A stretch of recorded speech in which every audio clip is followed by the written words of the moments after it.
हाय दोस्तों, welcome to tax by consultant and associates. आज मैं आपको जीएसटी में कंपोजिशन लेवी स्कीम के बारे में बताऊंगा, जो कि मई 2025 तक सारे के सारे प्रोविजंस अपडेटेड हैं। बात करते हैं इंट्रोडक्शन की। The composition scheme is a simplified GST scheme for small tax payers. It allows the payment of tax at a fixed rate on turnover and minimize the compliance burden. Ideal for businesses with the limited turnover and simple operations. Means GST composition levy scheme के अंदर हम total turnover पे कुछ specified percentage of tax हम government को pay करते हैं। और जो रेगुलर स्कीम होती है उसमें जैसा कि हमें पता है अलग अलग गुड्स पे अलग अलग जीएसटी में रेट्स डिफाइंड होते हैं, लेकिन कंपोजिशन स्कीम में ऐसा कुछ नहीं होता। हमें सिर्फ एक स्पेसिफाइड रेट के अकॉर्डिंग टर्नओवर पे जो भी टैक्स बनता है उस पर अप्लाई करने के बाद वो गवर्नमेंट को पे करना पड़ता है। जीएसटी में कंपोजिशन लेवी स्कीम के लिए कुछ क्राइटेरिया डिफाइंड है। जो मैन्युफैक्चरर या ट्रेडर्स होते हैं उनके लिए प्रीसीडिंग फाइनेंशियल ईयर में टर्नओवर 1.5 सीआर या लेस होना चाहिए, और कुछ स्पेशल कैटेगरी स्टेट्स के लिए ये टर्नओवर की लिमिट 75 लाख तक रिड्यूस कर दी गई है। एंड सर्विस प्रोवाइडर जिनके लिए एक न्यू सेक्शन ऐड किया गया था, सेक्शन 10 सबसेक्शन 2A, इसके अंडर टर्नओवर की लिमिट लेस देन और इक्वल टू 50 लाख रहेगी। एंड ध्यान रखें, it must not supply goods interstate और through e commerce platform. Means अगर कोई इंटरस्टेट ट्रांजेक्शन हमारा होता है या फिर हम ई कॉमर्स प्लेटफॉर्म के थ्रू सेल करते हैं तो उनके लिए ये स्कीम एप्लीकेबल नहीं होगी। अब बात कर लेते हैं टैक्स रेट्स की।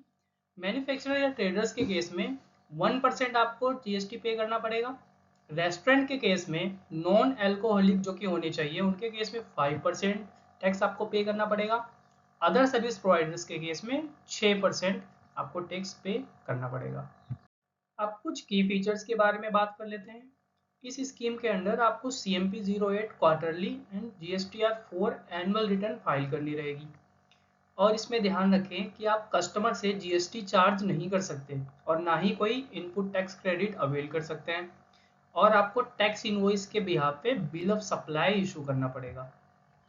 अब जो लोग इस स्कीम के अंडर आना चाहते हैं उनको एक फॉर्म CMP 02 फाइल करना रहेगा। अगर करंट फाइनेंशियल ईयर की बात करूं, दैट इज 2025 टू 2026, इसके लिए आपकी ड्यू डेट निकल चुकी है। ये फॉर्म आपको 31 मार्च 2025 तक फाइल कर देना चाहिए था। यानी कि आपको इस स्कीम में ऑप्ट इन करने के लिए फाइनेंशियल ईयर बिगिन होने से पहले ही ये CMP 02 फॉर्म फाइल करना होता है। अगर आपको इस स्कीम से बाहर आना है किसी भी रीज़न से, वॉलेंटरली हो या कोई आपने कंडीशन ब्रीच कर दी या कोई भी रीज़न हो, तो उसके लिए आपको एक फॉर्म GST CMP 04 फाइल करना रहेगा। और इस स्कीम से बाहर आने के बाद आप ITC 01 फॉर्म फाइल कर सकते हैं आपका ITC क्लेम करने के लिए। इस स्कीम के अपने कुछ फ़ायदे हैं।